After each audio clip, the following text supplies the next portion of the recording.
नमस्कार दोस्तों, मेरा नाम है शेखर और स्वागत है आप सभी का हमारे यूट्यूब चैनल शिखर स्टडी पॉइंट पर। दोस्तों, वीडियो को देखने से पहले अगर आपने चैनल को अभी तक सब्सक्राइब नहीं किया हुआ है तो चैनल को जरूर सब्सक्राइब कर लीजिएगा और साथ ही बेल आइकन भी जरूर दबाइएगा।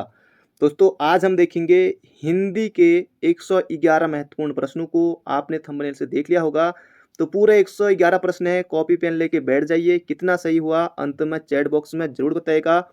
आपको निश्चित रूप से, अगर आप इसे पूरा अंत तक देख लेते हैं तो आपको पूरा देखने के बाद आपको बहुत अच्छा महसूस होगा।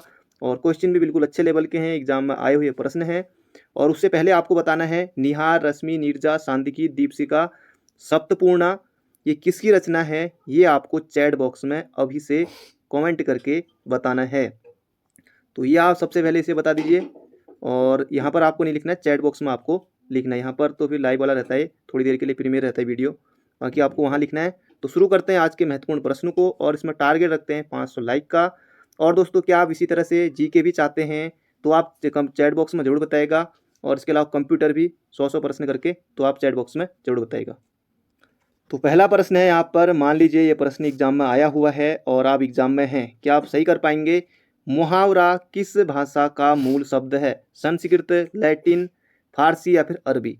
तो आपको कहीं से संस्कृत नजर आया? नहीं आया। जो लोग नए हैं आप भी बिल्कुल मत करना। इसका उत्तर हो जाएगा मुहावरा है अरबी भाषा का शब्द है। अब आपको चैट बॉक्स में बताना है, हमारा जो हिंदी शब्द है, हम हिंदी देख रहे हैं इसमें, और जो हिंदी शब्द है ये किस भाषा का शब्द है, ये आप चैट बॉक्स में जरूर बताइएगा। चैट बॉक्स में आपको जरूर बताना है हिंदी किस भाषा का शब्द है। अगला है देशाभिमान। यहाँ पर दोस्तों देशा होगा, दशा हो गया है। देशाभिमान में प्रयुक्त संधि है दीर्घ, विसर्ग, गुण या फिर व्यंजन। संधि विच्छेद करेंगे देश, धन, अभिमान, तो ये बनेगा, इसका से उत्तर हो जाएगा यहाँ पर दीर्घ संधि। अगला प्रश्न है, दो वर्णों के मेल से होने वाले परिवर्तन को कहते हैं संधि, उपसर्ग, संज्ञा, प्रत्यय। बाकी इन ऑप्शन को हटा दीजिए, कोई ढंग के नहीं है। इसका उत्तर हो जाएगा संधि। दो वर्णों के मेल से होने वाले विकार को कहते हैं संधि। बाकी सभी लोगों ने सही उत्तर दिया है। अगला प्रश्न है, क्रिया की व्युत्पत्ति होती है धातु से, संज्ञा से, सर्वनाम से या फिर विशेषण से? तो दोस्तों इसका सही उत्तर हो जाएगा क्रिया की व्युत्पत्ति होती है, ये हो जाएगा धातु से। तो बढ़ते हैं अगले प्रश्न की तरफ। अब दोस्तों लाइव इसलिए नहीं रहता, कई लोग कहते हैं लाइव के लिए। अब दोस्तों उसमें क्योंकि अगर 100 क्वेश्चन कराने होंगे तो लगभग 2-2.5 घंटे उसमें लगता है। बीच में कोई कमेंट कर रहा है, फिर उनने बता दिया गलत उत्तर, आप गलत बता रहे हो, ये वो बहुत ज़्यादा चीज़ें बात हो जाती हैं। फिर उनमें जो रहता है कि जो बाद में देखेंगे वीडियो, फिर उसके बाद उनके लिए उसमें दिक्कत रह जाती है, क्योंकि बीच में जो गपशप रहती है फिर वो बाद में फिर देखना नहीं चाहते, तो इसलिए उसमें मज़ा नहीं आता। और बाकी समय भी ज़्यादा लगता है उसमें। और ये लगभग आपके 25 मिनट से पहले ये 111 क्वेश्चन पूरे हो जाएंगे। तो कम समय में अच्छी पढ़ाई, इसलिए मैं ये लाइव ये सब, क्योंकि बीच बीच में कोई इस तरह का, फिर आपने देखा ही होगा कि लाइव में किस तरह से रहता है, तो इसलिए मैं लाइव नहीं आ पाता हूँ। अगला प्रश्न है, निम्नलिखित में तद्भव शब्द है अग्नि, पुष्प, सलाखा या फिर 14? तद्भव आपको बताना है। अग्नि तत्सम है, पुष्प ये भी तत्सम है, सलाखा जो मातृ होती है ये भी तत्सम है, और ये हो जाएगा तद्भव हमारा 14। साफ साफ दिख रहा है, ऑप्शन नंबर डी। अगला प्रश्न है, पगड़ी रख घीचक लोकोक्ति का अर्थ है मान सम्मान से जीवन का आनंद है, पढ़ लिख कर भी अनुभवहीन, निर्लज होकर कुछ पाना, या बदनामी से बुरा नेक नामी? तो इसका उत्तर है मान सम्मान से जीवन का आनंद है, ये बिल्कुल नहीं है। इसका उत्तर है निर्लज होकर कुछ पाना, तो पगड़ी रख घीचक। अगला प्रश्न है, व्योम का पर्यायवाची शब्द नहीं है। तो जल्दी से आपको बताना है, सभी के सभी प्रश्न महत्वपूर्ण है, वीडियो को अंत तक जरूर देखिएगा। व्योम का पर्यायवाची शब्द नहीं है अंतरिक्ष, अंबर, पीयूष, नभ। तो नभ है, बिल्कुल है, अंबर भी है और अंतरिक्ष भी है। बाकी पीयूष ये अमृत का हो जाएगा। अगला है, जो स्त्री सूर्य भी न देख सके के लिए एक शब्द है विदुषी, असूर्यम पश्या, अलक्ष्या या फिर शास्त्रज्ञा? अब दोस्तों ये कनिष्ठ साहित्य 2018 में पूछा हुआ है प्रश्न, तो इसका उत्तर हो जाएगा असूर्यम पश्या। जो स्त्री सूर्य भी न देख सके उसके लिए शब्द है असूर्यम पश्या। अगला प्रश्न है, अज्ञ का क्या अर्थ है? तो आपको जल्दी से बताना अज्ञ का क्या अर्थ है। जो कुछ भी नहीं जानता, जो सब कुछ जानता हो कैसे हो जाएगा? जो थोड़ा बहुत जानता हो, जो जानता भी हो नहीं भी जानता हो, ऐसा भी कुछ नहीं है। इसका सही उत्तर आपने सही दिया है। इसका सही उत्तर हो जाएगा अज्ञ का अर्थ है जो कुछ भी नहीं जानता हो। अगला प्रश्न है, प्रश्नवाचक चिन्ह का प्रयोग किस वाक्य में होगा? आपको यहाँ पर बताना है। मोहन ने राम से पूछा कि वही कितनी है। सीता जानना चाहती है कि भाई कब आएगा। मोहन बाजार गया था। मोहन को बाजार क्यों जाना था, तो प्रश्नवाचक पूछा है तो क्यों क्यों क्यों ये, तो यहाँ पर हो जाएगा यहाँ पर हमारा प्रश्नवाचक चिन्ह का प्रयोग ऑप्शन नंबर डी। अगला है अधोलिखित में अशुद्ध वर्तनी वाला आपको यहाँ पर शब्द बताना है। दधीची, याज्ञवल्क्य, निवृत्ति या फिर घनिष्ठ। तो दधीची सही है, याज्ञवल्क्य सही है, स्मृति सही है, घनिष्ठ या ठो होता है ठो। अगला प्रश्न है प्रस्तुत वाक्य की अशुद्धि स्पष्ट करें, तो अशुद्धि इनमें से आपको बताना है। संस्कृत के शब्दों का प्रयोग हुआ है, संस्कृत के शब्दों का प्रयोग हुआ है। विदेशी शब्द सजा का प्रयोग हुआ है। दंड और सजा समानार्थी शब्दों का प्रयोग हुआ है। अच्छा, ये तो हट ही गया था। उसे मृत्यु दंड की सजा मिली, तो प्रश्न ये था, तो ये नीचे कर दिया था मैंने। उसे मृत्यु दंड की सजा मिली, तो इनमें प्रस्तुत वाक्य की अशुद्धि, मैंने सोचा कि इनमें से अशुद्ध बताना है, तो ये तो कुछ। उसे मृत्यु दंड की सजा मिली, तो यहाँ पर दंड और सजा, उसे मृत्यु दंड मिला तो उसे मृत्यु दंड, अब सजा भी मिला और ये भी मिला मृत्यु दंड भी, दो समानार्थी शब्द यहाँ पर प्रयोग हुआ है। अगला है खड़ी बोली हिंदी का अन्य सही नाम क्या है, हरियाणवी, हिंदी, कौरवी या भारती। तो इसका सही उत्तर हो जाएगा ऑप्शन नंबर बी हमारा कौरवी। अगला प्रश्न है जो क्रिया अभी हो रही है उसे कहते हैं अपूर्ण वर्तमान, सामान्य वर्तमान, संदिग्ध वर्तमान, संदिग्ध भूत या फिर सामान्य वर्तमान। तो जो क्रिया अभी हो रही है तो उसे सामान्य सी बात है कि हम कहेंगे सामान्य वर्तमान काल, वर्तमान। अगला है यहाँ पर जो क्रिया अभी हो रही है, ये तो हो गया था सामान्य वर्तमान। अगला है यहाँ पर चरण कमल में समास होगा, चरण कमल में समास होगा, तो इसका उत्तर हो जाएगा option number D, sorry B होगी। अगला प्रश्न है नयन का शुद्ध संधि विच्छेद होगा, नैधनन, नधनन, नैधनयन या फिर नैधनयन। तो इसका उत्तर हो जाएगा नैधनअन, नयन। तो इसमें संधि होगी अयादि, इसमें संधि होगी अयादि। यहाँ पर है चरण कमल, ये चरण कमल, चरण के समान कमल, तो ये हो जाएगा कर्मधारय समास इसमें।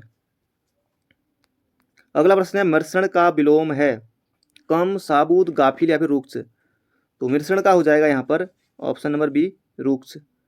अगला है चंद्रमा तथा ब्राह्मण के लिए एक शब्द है द्विज, श्रेष्ठ, सोम या फिर वर्ण। तो ये हो जाएगा द्विज, चंद्रमा तथा ब्राह्मण के लिए है द्विज। अगला प्रश्न है अधोलिखित किस वाक्य में अकर्मक क्रिया है, रामू खाना खा रहा है, चालक गाड़ी चलाता है, श्याम हंसता है, माँ स्वेटर बुनती है। तो यहाँ पर आ गया हंसना, ये अकर्मक क्रिया है। बाकी खाना खा रहा है, चालक ये गाड़ी चलाता है, माँ स्वेटर बुनती है, सभी सकर्मक है। अगला प्रश्न है उद्धरण चिन्ह का प्रयोग कहाँ होता है, उद्धरण चिन्ह का प्रयोग कहाँ होता है, जब कोई वाक्य अर्थ की दृष्टि से पूर्ण हो जाए, जहाँ कोई प्रश्न पूछा गया हो, जब किसी कथन को ज्यों का त्यों उद्धृत किया जाए। तो उद्धरण चिन्ह का प्रयोग होता है जब किसी के कथन को ज्यों का त्यों सीधे सीधे उतार लिया जाए, वहीं पर होता है उद्धरण चिन्ह का प्रयोग। अगला प्रश्न है विपरीतार्थक शब्द युग्म है, यानी कि विपरीतार्थक विलोम होना चाहिए, धीरे धीरे एक जैसे, पेड़ पौधे भी एक जैसे। तो लाभ हानि यहाँ पर साफ साफ दिख रहा है, लाभ का विलोम हानि। अगला देवनागरी लिपि का विकास हुआ है खरोष्टी लिपि से, ब्राह्मी लिपि से, फारसी लिपि से या फिर रोमन लिपि से। तो देवनागरी का खरोष्टी नहीं होगा, ये होगा ब्राह्मी। अगला प्रश्न है निम्नलिखित में से कौन सा शब्द देशज नहीं है, पगड़ी, लोटा, ठेठ, सांझ।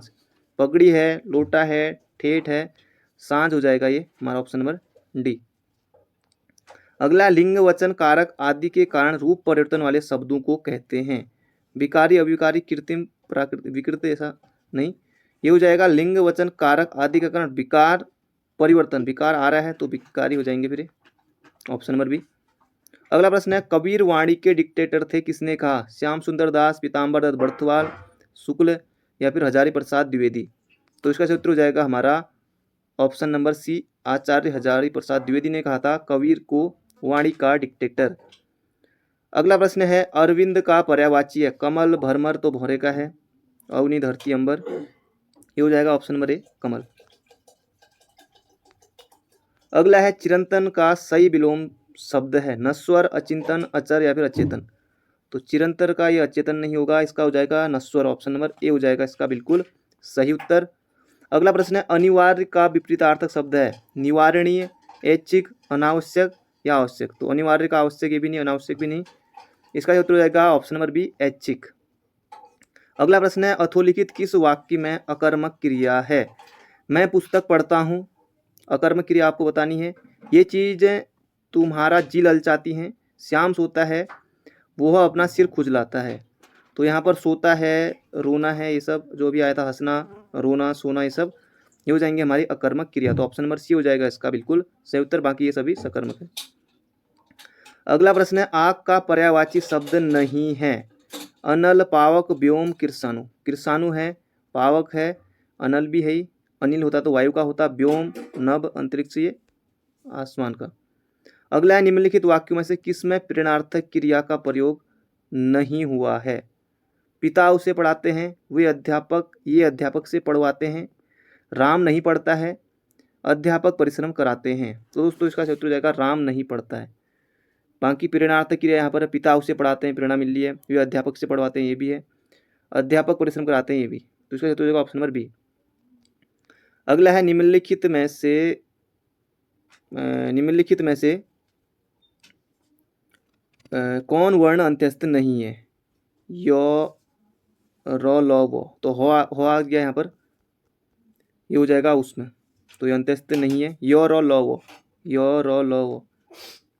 अगला प्रश्न है, सप्तऋषि में समास है। तो सप्तऋषि में आपको समास बताना है। बाकी पुलिस के एग्जाम में आ सकता है समास, बाकी अभी पुलिस का सिलेबस भी अगर यूकेएससी के अनुसार रहता है तो बाकी और एग्जाम में नहीं आएगा। बाकी पिछली बार पटवारी में भी पूछे गए थे। सप्तऋषि में तो कर्मधारय नहीं, ये हो जाएगा द्विगु, जहाँ पर संख्यावाची आए ये हो जाएगा द्विगु। अगला है, उच्छिष्ट का संधि विच्छेद आपको यहाँ पर बताना रहेगा। उच्छिष्ट का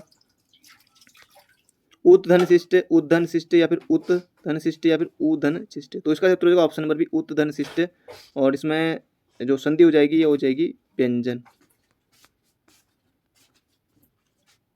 अगला प्रश्न है यहाँ पर, मृगेंद्र का पर्यायवाची है।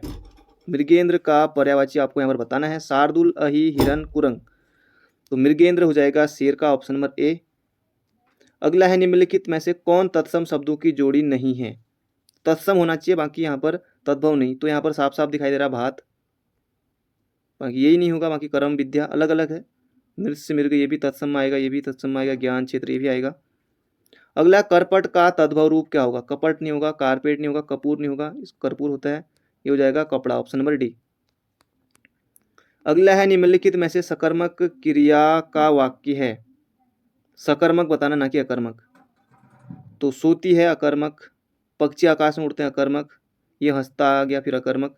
तो बालिका निबंध लिख रही है, हो जाएगा ऑप्शन नंबर बी हमारा बिल्कुल सही है, सकर्मक। अगला प्रश्न है, निम्नलिखित में से कौन सा वाक्य व्याकरण की दृष्टि से अशुद्ध है? मैंने अभी अभी खाना खाया है, मैंने यह पुस्तक पढ़ी है, 4 विद्यार्थी नकल करते हुए पकड़े गए, वह दंड के योग्य। तो अभी आया था, वह दंड देने के योग्य, यहाँ पर वह दंड के योग्य होना चाहिए था यहाँ पर। तो ऑप्शन नंबर ए हो जाएगा इसका सही उत्तर। अगला प्रश्न है, निम्नलिखित में से कौन सा वाक्य शुद्ध वाक्य है? मैं सारी रात भर जागता रहा, मैं सारी रात भर जागता रहा, मैं पूरी रात भर जागता रहा, या फिर मैं पूरी रात मैं जागता रहा। तो इसका उत्तर हो जाएगा मैं, ऑप्शन नंबर ए, मैं सारी रात भर जागता रहा। अगला है, रात्रि का पर्यायवाची यहाँ पर नहीं है। रजनी है, विभावरी भी है, ये भी आता है एग्जाम में, विभावरी किसका, निशी भी है। बाकी ये समीर नहीं होगा, वायु, समीर, ये सब। अगला है, शब्द अनुवय का संधि विच्छेद आपको बताना है। अनुधन आय, ये फिर यहाँ पर बड़ा है, अनुधन आय, या अनुधन आय, या फिर अनुधन आय। तो इसका उत्तर हो जाएगा ऑप्शन नंबर ए, अनुधन आय। अगला प्रश्न है, निम्नलिखित में से कौन निश्चल का अर्थ नहीं है? जो अपने स्थान से हिल ना सके, स्थिर, अचल, या फिर निश्चित। तो इसका उत्तर हो जाएगा निश्चित। बाकी तीनों है, अचल भी, स्थिर भी है, जो अपने स्थान से हिल ना सके, ये भी। अगला, कलेजे पर सांप लौटना मुहावरे का अर्थ है। दुखी होना, दुश्मनी निकालना, ईर्ष्या से जल उठना, या फिर हीनता प्रकट करना। तो इसका उत्तर हो जाएगा ईर्ष्या से जल उठना। अगला प्रश्न है, यहाँ पर स्थावर का विलोम शब्द है। तो स्थावर का चेतन, जड़, चेतन, सचल, चंचल या जंगम। तो स्थावर का हो जाएगा जंगम, ऑप्शन नंबर डी एग्जाम में आता है। अगला, शुद्ध यहाँ पर बताना है, कुमुदनी आपको लिखना है। तो इसका उत्तर हो जाएगा ऑप्शन नंबर बी। अगला, गुण संधि किस शब्द में गुण संधि है? हिमधन आलय, दीर्घ संधि, इति धन आदि यण संधि, तद धन लीन तल्लीन व्यंजन संधि, देव धन इंद्र ये देवेंद्र, ऑप्शन नंबर डी गुण संधि। अगला है स्वर के कितने भेद होते हैं? 2, 3, 4, 5। तो स्वर के होते हैं हमारे कितने भेद? 3 भेद, ऑप्शन नंबर बी। अगला है प वर्ग का उच्चारण होता है दंत्य, ओष्ठ, मूर्धा, कंठ। तो कंठ पूरा क वर्ग हो गया, बाकी इसका उत्तर हो जाएगा प का ओष्ठ। ओष्ठ तो KTM2 से याद रख लीजिएगा, KTM2 इस तरह से। बाकी क कंठ, तालु, मूर्धा, दंत्य, फिर ओष्ठ, तो इस तरह से। तो इसका उत्तर हो जाएगा प जो हो जाएगा ये हो जाएगा ऑप्शन नंबर बी ओष्ठ। अगला प्रश्न है वाक्य में क्षण भर ठहराव के लिए प्रयुक्त चिन्ह है अर्धविराम, अल्पविराम, अपूर्ण विराम या इनमें से कोई नहीं। वाक्य में क्षण भर ठहराव के लिए तो हम लगाएंगे, जैसे थोड़ा रुकना हो तो अल्पविराम इस तरह से, तो ये हो जाएगा ऑप्शन नंबर ए। बाकी अर्धविराम इस तरह का होता है। अगला प्रश्न है और से पहले किस चिन्ह का प्रयोग नहीं होता है? अल्पविराम, पूर्ण विराम, प्रश्नवाचक या उपयुक्त सभी। तो इन सभी का नहीं होता है। अगला सूर्योदय शब्द का संधि विग्रह है, तो ये तो आपने बचपन से ही पढ़ा होगा, तो इसका उत्तर हो जाएगा सूर्योधन उदय नहीं होगा, ये हो जाएगा ऑप्शन नंबर ए सूर्यधन उदय गुण संधि। अगला है उत्कृष्ट शब्द का विलोम यहाँ पर आपको बताना है अपकर्ष, निकृष्ट, विकर्ष या फिर विकृत। तो उत्कृष्ट का हो जाएगा यहाँ पर ऑप्शन नंबर बी निकृष्ट।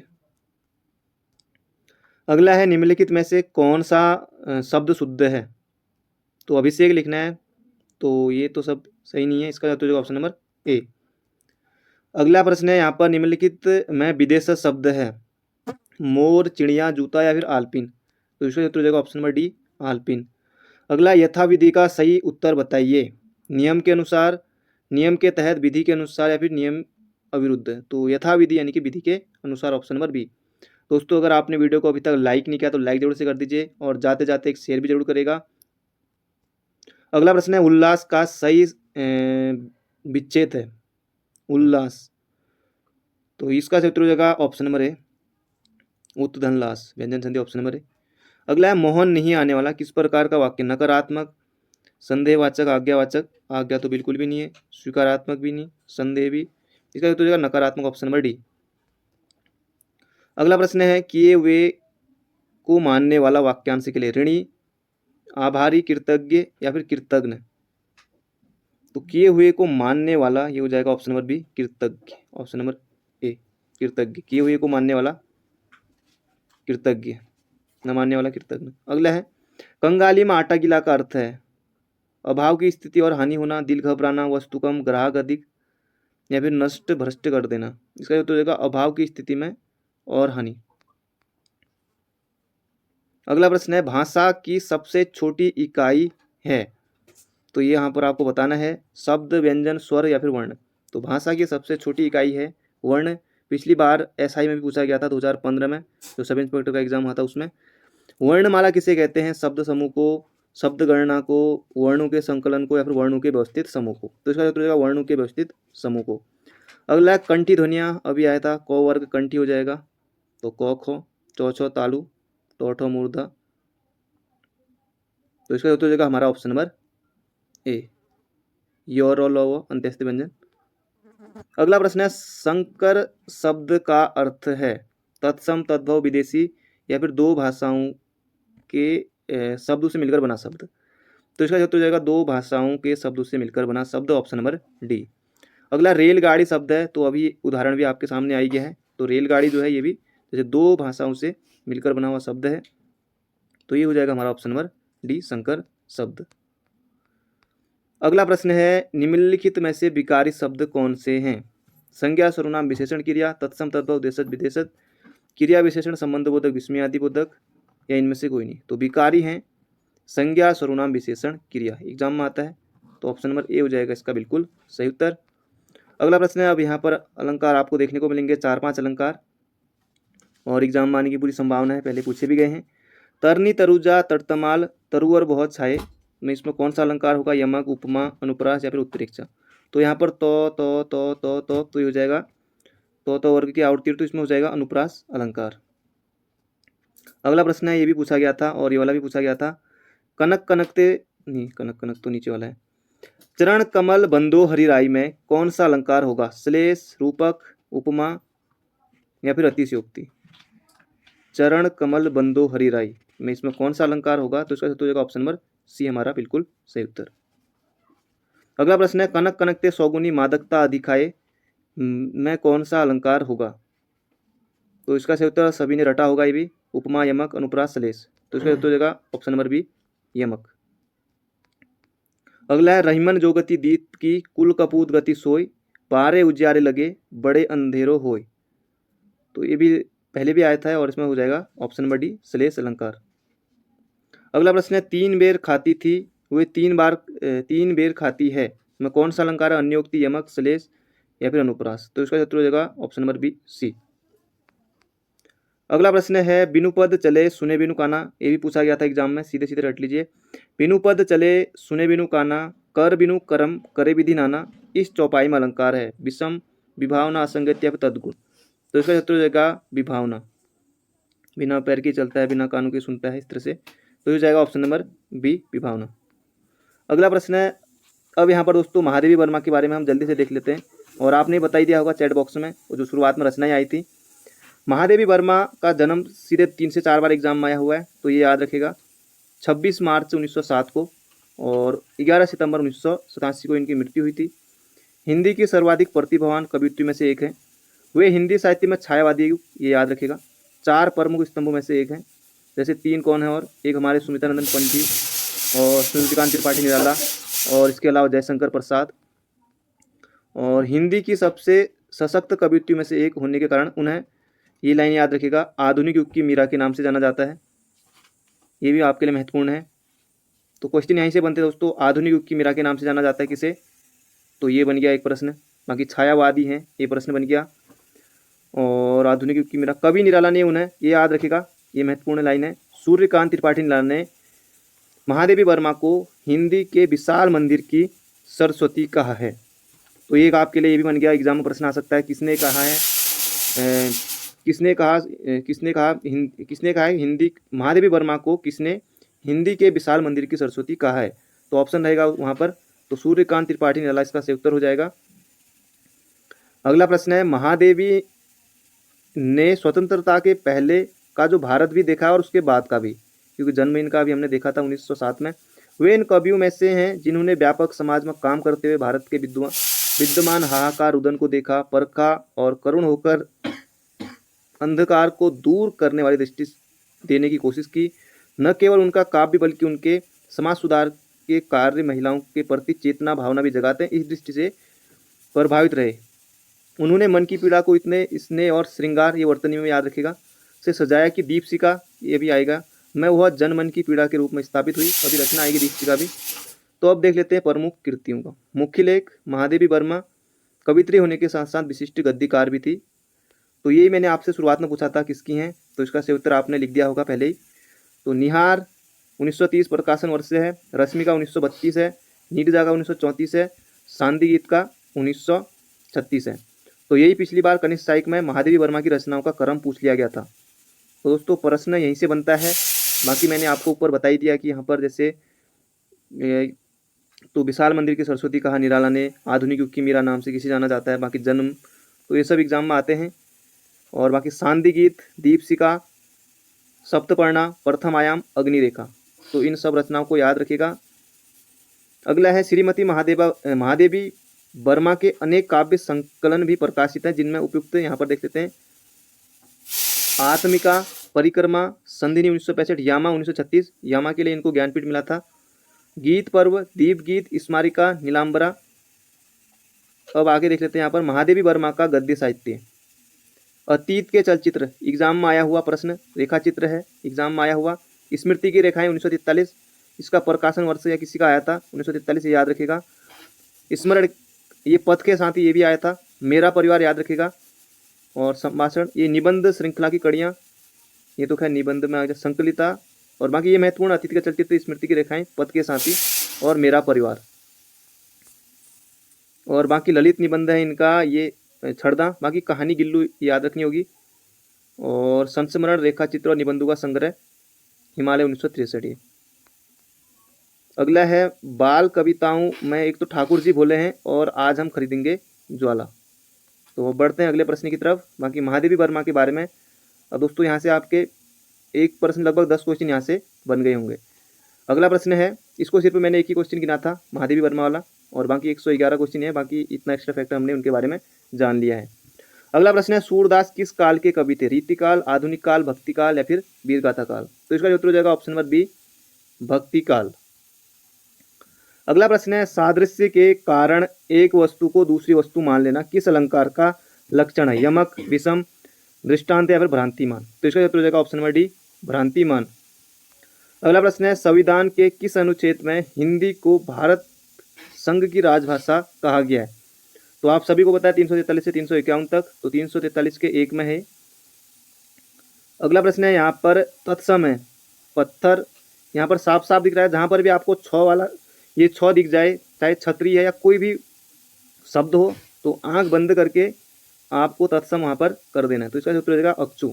जहाँ पर भी जो भी छ आप कोई भी शब्द लिखिए, जैसे छतरी है, अभी और शब्द याद नहीं आ पा रहे, जैसे जो भी शब्द है तो वहाँ पर छ आपको दिखे मिले तो वहाँ पर तत्सम आपको करना है। अगला प्रश्न है, निम्नलिखित में से एकमात्र सहारा अर्थ किस मुहावरे का है? आंखों का तारा होना, अंग अंग फूले न समाना, अंधे की लकड़ी होना या फिर अपने पैरों पर खड़ा होना? तो इसका उत्तर अंधे की लकड़ी होना बिल्कुल सही उत्तर दिया है। वृक्ष से, तो से किसमें आता है? कर्ता ने, कर्म को, करण से, द्वारा, अपादान से, इन दोनों में टक्कर, अधिकरण में पर। तो इसका उत्तर होगा अपादान से, क्योंकि पेड़ से पत्ते गिरते हैं तो अब वहाँ पर वो लगेंगे नहीं, क्योंकि अलग हो गया ना वो, तो ये हो जाएगा अपादान। अगला प्रश्न है, संस्कृति का विशेषण आपको यहाँ पर बताना है। संस्कृत, सांस्कृतिक, संस्कृति या फिर सांस्कृति? तो इसका उत्तर हो जाएगा ऑप्शन नंबर डी। बाकी उसी अलग अलग तरीके से यहाँ पर देखिए, बाकी आयोग भी इस तरह के प्रश्न पूछता है, तो यह इसका उत्तर हो जाएगा सांस्कृतिक। अगला प्रश्न है, गुण, दोष, रंग, आकार, दशा आदि का बोध कराने वाले विशेषज्ञ कहलाते हैं। विशेषज्ञ प्रश्न में दोस्तों ये आयोग ने इस तरह से पूछा हुआ है। परिमाणवाचक बिल्कुल नहीं, संख्या भी बिल्कुल नहीं। गुण, दोष, रंग या आकार तो गुणवाचक होंगे, ऑप्शन नंबर ए। अगला प्रश्न है, संज्ञा के स्थान पर प्रयुक्त होने वाले शब्द, संज्ञा के स्थान पर प्रयुक्त होने वाले शब्द को लिंग बिल्कुल नहीं, वचन कारक बिल्कुल नहीं, संज्ञा के स्थान पर सर्वनाम। अगला है, हिंसक विशेषण से बनी भाववाचक संज्ञा, लड़ाई, युद्ध, अहिंसा या फिर हिंसा? तो युद्ध नहीं, अहिंसा भी नहीं, ये लड़ाई भी नहीं, इसका उत्तर हो जाएगा हिंसा। अगला है, स्वयं, अपने आप, मैं ये काम स्वयं कर लूँगा या मैं अपने आप कर लूँगा। तो अपना, अपने, स्वयं, अपने आप, अपना, ये किस सर्वनाम है? प्रश्नवाचक कहीं से लग रहा है? नहीं। पुरुषवाचक भी नहीं, संबंध भी नहीं, तो निजवाचक है खुद के लिए, ऑप्शन नंबर सी। अगला प्रश्न है, पयुष्यिनी का पर्यायवाची होगा शब्द है नदी, चरण, पानी, दामिनी। तो ये याद रखेगा, ये नदी का है, नदी का है, बहुत ज़्यादा महत्वपूर्ण है, एग्जाम में आया था। अगला, यशोगान का संधि विच्छेद है यशधन गान, यधन गान, यसाधन गान या फिर यशधन गान? तो इसका उत्तर हो जाएगा यशधन गान। और आप बताएगा कि यशोदा का इसमें संधि कौन सी होगी, इसमें संधि कौन सी होगी, और संधि विच्छेद भी जरूर लिखेगा। अगला है, खेत रहना का अर्थ है खेतों में निवास करना, खेत को उधार में देना, खेती करना या फिर मारा जाना?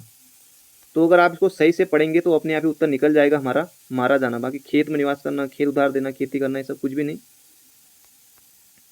अगला प्रश्न है, कुटज के लेखक है, महत्वपूर्ण प्रश्न है। कुटज के लेखक कौन है? अभी हमने महादेवी वर्मा के बारे में पूरा देख लिया है। हजारी प्रसाद, शुक्ल, ये तो सब सिलेबस में नहीं है, पर शुक्ल से आ सकता है प्रश्न, तो इसका उत्तर हो जाएगा हजारी प्रसाद द्विवेदी। अगला प्रश्न है, निम्नलिखित में से कौन पश्चिमी हिंदी की बोली नहीं है? बुंदेली, ब्रज, कन्नौजी? तो पश्चिमी है, बाकी ये हो जाएगा ऑप्शन नंबर डी, बघेली, अवधी बघेली छत्तीसगढ़ी। पूर्वी हिंदी की है। भारतीय संविधान के किस अनुच्छेदों में राजभाषा संबंधी प्रावधानों का उल्लेख है? अभी आया था 343 से 351। अगला, दक्षिण भारत हिंदी प्रचार सभा का मुख्यालय कहाँ है? तो मैसूर नहीं, हो जाएगा चेन्नई। अगला प्रश्न है, निम्नलिखित में से कौन सगोश महाप्राण ध्वनि है? अल्पप्राण 1, 3, 5, महाप्राण 2, 4 और अघोष 1, 2, फिर सगोश 3, 4, 5। तो ख पहले आ गया, चौ, छो, जो तीसरा है, अल्पप्राण में आएगा। टौ, ठौ दूसरा है, ये भी आगे आ गया। इसका उत्तर ऑप्शन नंबर बी। अगला है कौन सा पश्च स्वर है, तो पश्च स्वर हो जाएगा आ, ऑप्शन नंबर ए। मध्य स्वर और ई ए आई ये अग्रस्वर। अगला प्रश्न है राजभाषा आयोग 1956 के अध्यक्ष थे, जीबी पंत, एम के राजा, बाबूराम सक्सेना या फिर बीजी खीर। तो इसका क्षेत्र हो जाएगा ऑप्शन नंबर ए, बीजी खीर थे राजभाषा आयोग 1956 के अध्यक्ष। अगला प्रश्न है जो विशेषण की संख्या या गणना का बोध कराई वह, जो विशेषण विशेष्य की संख्या या गणना, तो गुणवाचक तो नहीं, परिमाण भी नहीं, तो संख्यावाचक हो जाएगा इसका सही उत्तर ऑप्शन नंबर सी। अगला है कुछ शब्द विशेषणों की भी विशेषता बताते हैं, ऐसे विशेषणों को नए विशेषण, अति विशेषण, परविशेषण या फिर परविशेषण। तो इसका सही उत्तर हो जाएगा कुछ विशेषण जो विशेषणों की विशेषता बताते हैं उन्हें कहते हैं परविशेषण, ऑप्शन नंबर बी। अगला प्रश्न है निम्न में से भविष्यकाल के वाक्य को चुनिए। मैं जाता हूँ, मैं बनारस गया था, मोहन पुस्तक पढ़ रहा था, ठीक है, शीला गाना गाएगी। तो यहाँ पर भविष्यकाल क्योंकि जो बाद में भविष्य, क्योंकि गाना गाएगी क्योंकि अभी उसने गाया नहीं। अगला है शुद्ध शब्द का चयन यहाँ पर करना है, अनुगृहीत, मृग या वधु या उपरोक्त सभी। तो अनुगृहीत शुद्ध है, मृग सही है, वधु सही है, बड़ा वाला रहता है, और इसका क्षेत्र हो जाएगा उपरोक्त सभी। अगला प्रश्न है जगन्नाथ का संधि विच्छेद होगा, संधि कौन सी होगी, तो संधि हो जाएगी व्यंजन, जग नहीं, जगन नहीं, जगत, इन दोनों में टक्कर है, पर जगत होगा, जगत धन नाथ, ऑप्शन नंबर बी, जगन्नाथ व्यंजन संधि। अगला प्रश्न है मनोभाव किस शब्द का संधि विच्छेद है, मन धन भाव। तो मन भाव उसी भी आप सभी को होता है, ये मनोभाव होता है। बाकी संधि कौन सी होगी, एक मात्रा इस तरह से गुण मत कर देना, संधि विच्छेद विसर्ग संधि है। अगला है जिन शब्दों के अर्थ में समानता हो उन्हें कहते हैं विलोम, बिल्कुल नहीं, विपरीत होते हैं, अनेकार्थी भी नहीं। इसका क्षेत्र हो जाएगा पर्यायवाची शब्द, जिन शब्दों के अर्थ में समानता हो उन्हें कहते हैं पर्यायवाची। अगला है अशुद्ध शब्द का चयन कीजिए, बी और सी दोनों, कर्मधारय, उत्पाद या उत्पाद। तो कर्मधारय तो ऐसा ही होता है, उत्पाद ये गलत है यहाँ पर। तो जल्दीबाजी में होता है कि आयोग ने किस तरह से दिया है कि अशुद्ध पूछा है, शुद्ध करेंगे तो ऑप्शन नंबर ये लगाएंगे करके, कई लोगों ने किया भी होगा और एग्जाम में गलती होती भी है। इसका हेतु हो जाएगा ऑप्शन नंबर ए। अगला प्रश्न है परमेश्वर का संधि विच्छेद है, परम धन ईश्वर, परम धन ईश्वर, परम धन ऐश्वर्य, परम धन ईश्वर। तो इसका हेतु हो जाएगा परम धन ईश्वर। तो परम धन ईश्वर हो जाएगा, इसमें गुण संधि होगी, गुण संधि, और परम धन ईश्वर हो जाएगा इसका बिल्कुल सही उत्तर। अगला प्रश्न है अशुद्धि उपम का चयन कीजिए, पित्राज्ञा यण संधि, अति धन अधिक, अत्यधिक, प्रत्युपकार यण संधि, प्रत्येक, पर लेकिन ये अधिक इसको छोटा होना चाहिए था, अधिक इस तरह से होता है, बाकी यही हो जाएगा गलत। बाकी पितृधन आज्ञा, पित्राज्ञा यण संधि है, अति धन अधिक यण संधि तो है, पर लेकिन ये भी अत्यधिक भी सही लिखा है, पर ये यहाँ पर गलत हो जाएगा, अत्यधिक अधिक। प्रतिधन उपकार, प्रत्युपकार यण संधि बिल्कुल है, प्रत्येक में यण संधि बिल्कुल है। अगला है निम्नलिखित में से दीर्घ संधि नहीं है, मतानुसार बिल्कुल है, देव वाला ये भी दीर्घ है, रजनीश ये भी है, दिग्धन गज व्यंजन संधि का उदाहरण। अगला है निम्नलिखित निम्न में से यौगिक शब्द का चयन कीजिए, चतुर्धन आई, चतुराई, अनुशासन, अनुशासन, सेनापति। तो इसका सूत्र हो जाएगा सभी हैं। अगला कामदेव के पर्यायवाची हैं, तो अंबर तो साफ साफ देखने से ही पता चल रहा है कि अंबर होगा नहीं, आसमान का है। अनंग भी होता है, मनोभाव भी होता है, ये हो जाएगा मनोभाव, ये भी होता है, तो उपयुक्त सभी हो जाएगा इसका सूत्र ऑप्शन नंबर सी। अगला है निम्नलिखित में से गुण संधि का उदाहरण है, सूर्धनेन्द्र सुरेंद्र, महर्षि महाधनषि महर्षि, महाधन उदय महोदय, ये भी गुण संधि, तो ऑप्शन नंबर डी हो जाएगा इसका बिल्कुल सही उत्तर।